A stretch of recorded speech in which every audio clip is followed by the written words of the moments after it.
আমাদের কাছে কোনো আপডেট নাই।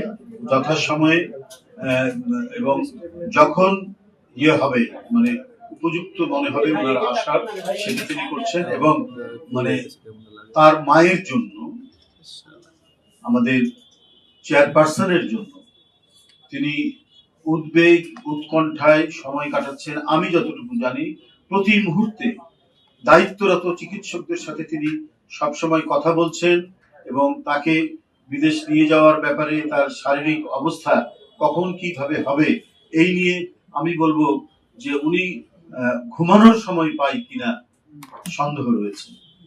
এত উদ্বেগ উৎকণ্ঠার মধ্যে তাকে কাটাতে হচ্ছে।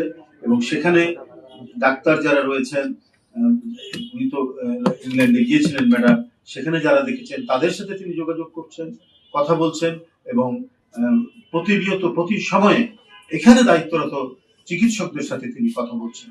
সুতরাং বাংলাদেশের রাজনীতি এবং সব মিলিয়ে দলের আরো নেতৃবৃন্দ আছে, সবার পরামর্শক্রমে ওনার যখন উপযুক্ত সময় হবে তিনি আসবেন।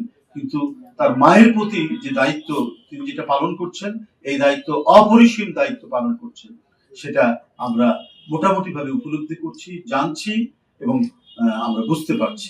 ধন্যবাদ সবাইকে।